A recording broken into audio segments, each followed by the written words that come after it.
So with the fourth chapter, we saw a variety of themes, mostly linked to wisdom in action.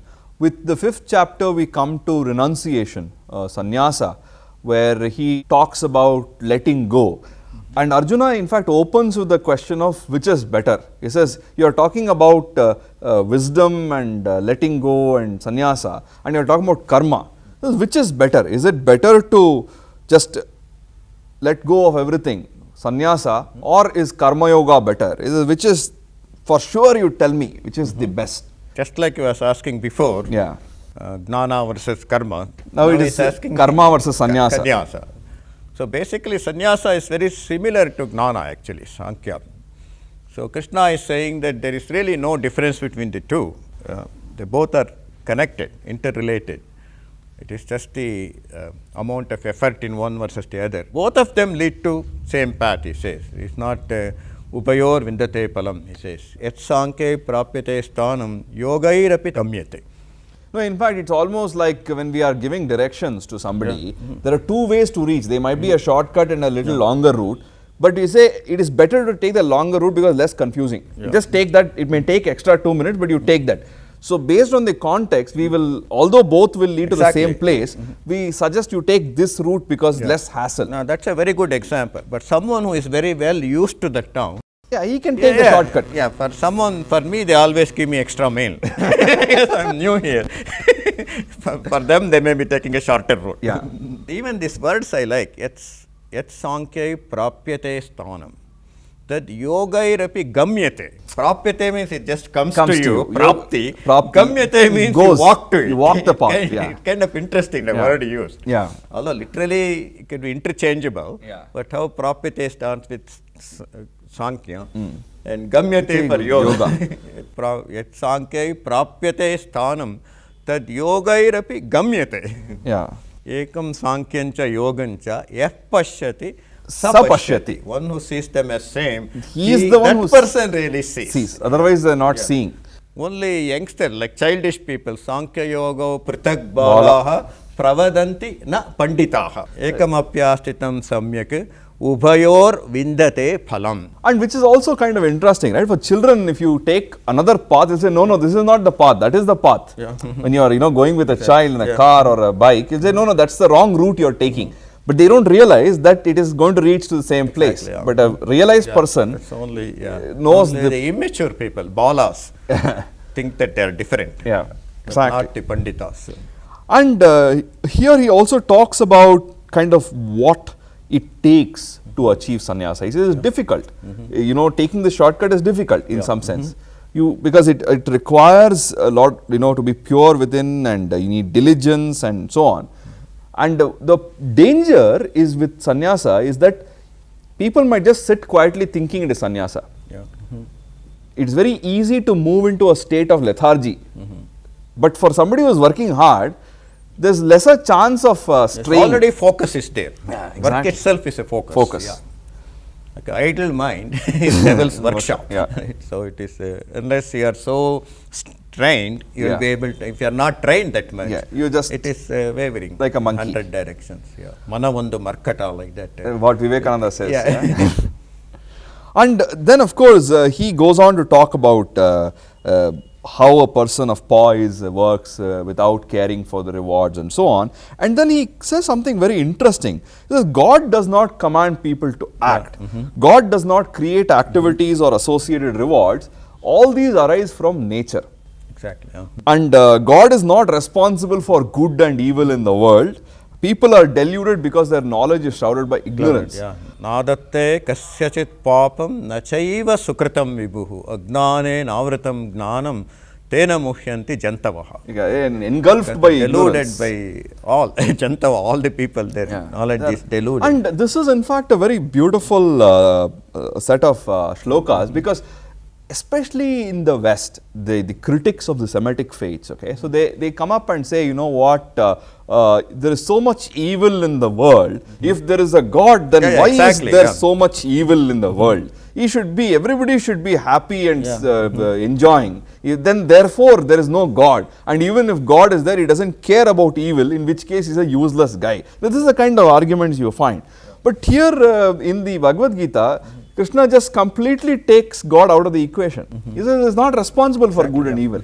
Yeah. That's So a all result. actions we do. A result of what people do and how people behave. That is why you have good, because the whole idea of good and evil is a human terminology, right? Outside the human world, there is no good and evil. Yeah, it's the same way like someone created an amusement park. Yeah. Created the amusement park. You go and break your leg, do wrong things. As long as things are working fine, if it is your fault, it's your fault basically, not the creators. fault. Like Toyota makes car, if you go and hit a tree, it is not Toyota's fault. Yeah. It's just like that. You cannot blame why exactly like that. So it is. And this is for those who have destroyed this ignorance through knowledge. The knowledge shines bright and illuminates the supreme within. That's a beautiful imagery again.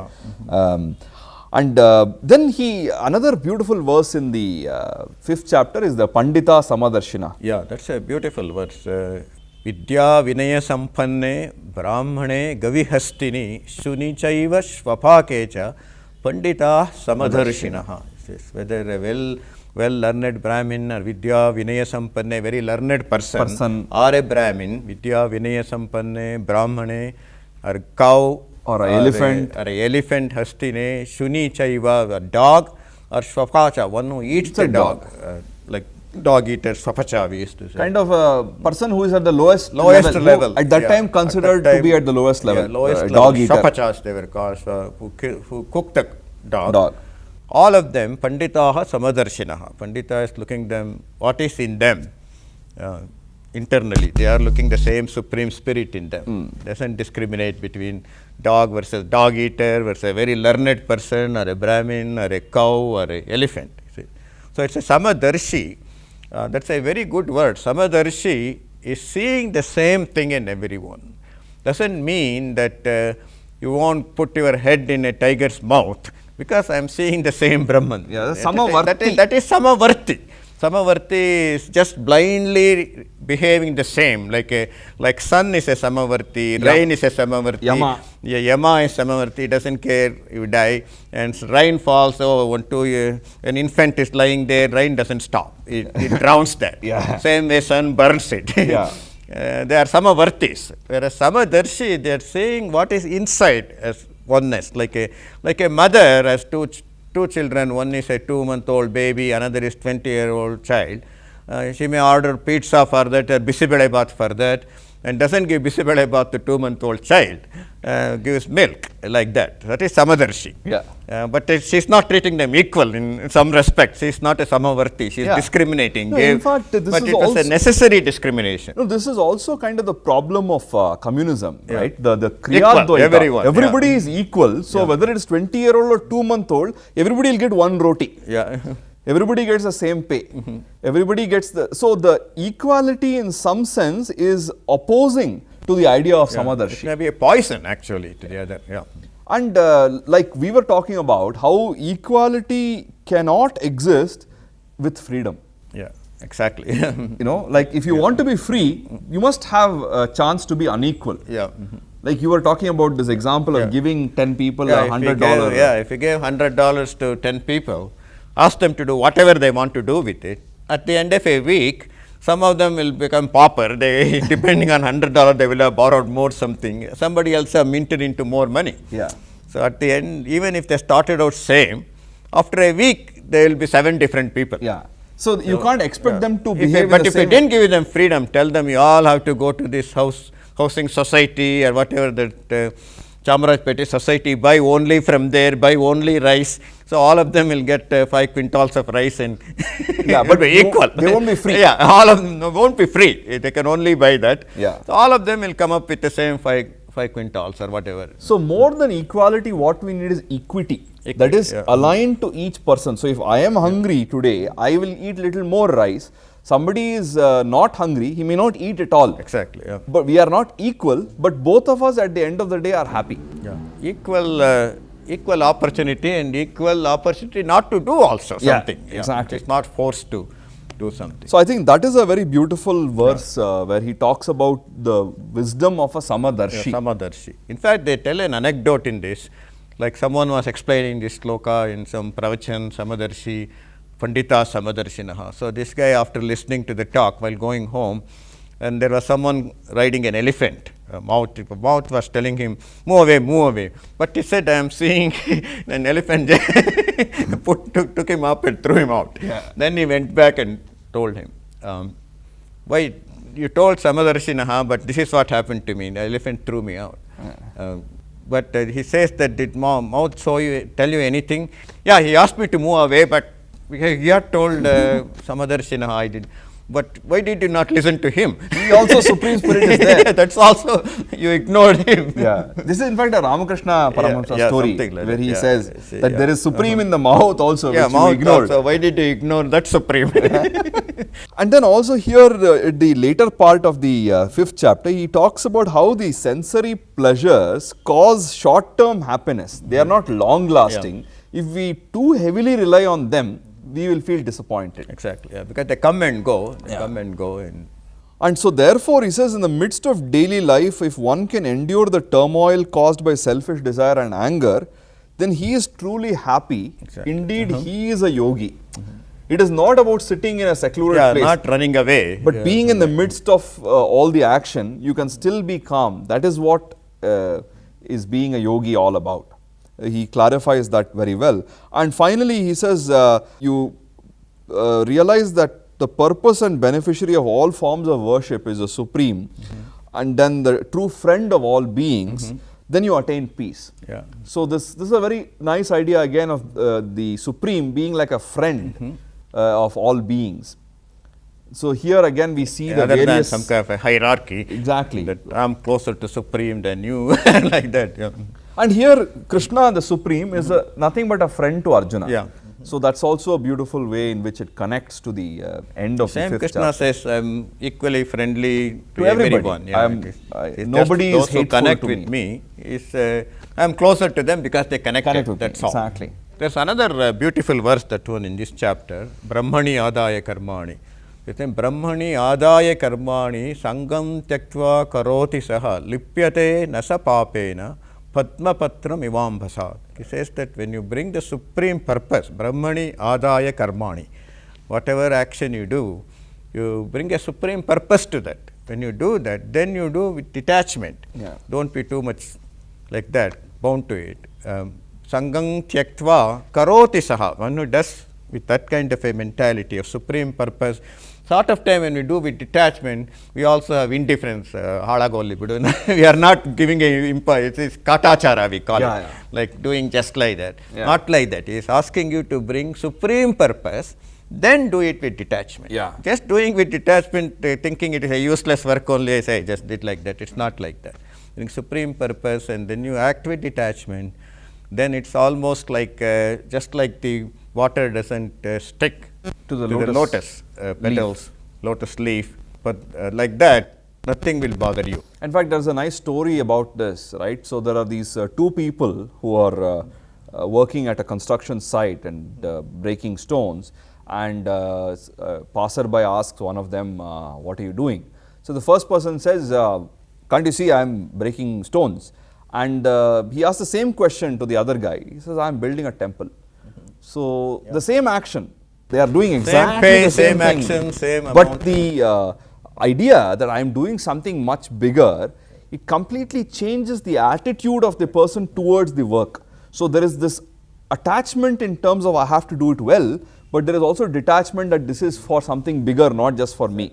And this is also kind of what happens when we connect with a tradition that is so ancient, right? I always think that I am a representative of a 6,000-year-old culture. But if I were to think of myself just as a 32-year-old person, it is just a very limited view. But now I am suddenly 6,000 years old, and I have this entire culture and thing behind me. I am no longer a small, like insignificant human. So that also adds so much of value and richness to our lives, and also makes us in some sense more responsible. That we like, I am not 32 years, I am 6,000 years old, so I can't behave like a kid, you know. Exactly, Those are the roots. They give you the roots for you to live, So I think that's also a very Otherwise, the displaced ones, this is what happens when they went colonize places, right? When they went colonize different areas of the world, like lot of aborigine people with their own rules were there. You know, they are, every society, even the smallest society has its own guidelines, its own rules, its own values. Sometimes those values may be much higher than something looking like they have a higher value. Yeah. All of them will be there, but when they go and uproot it, they basically killed their spirit. yeah.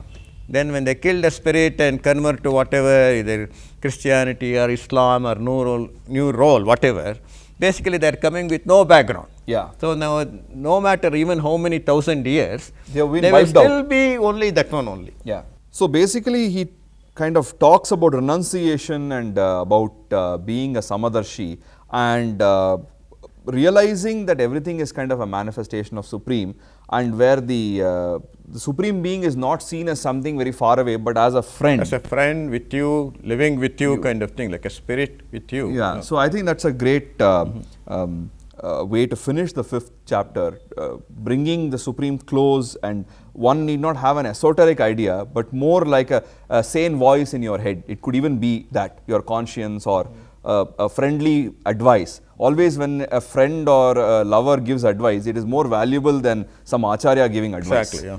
So in that spirit, I think he concludes the 5th Also, chapter. the idea of renunciation is to be in the world, Yeah. not renouncing the world. Yeah, to be Renouncing- in the world, but be in to the be world, mentally yeah. detached. Yeah, I it's think more that's more a mental act. yeah, rather than physical detachment.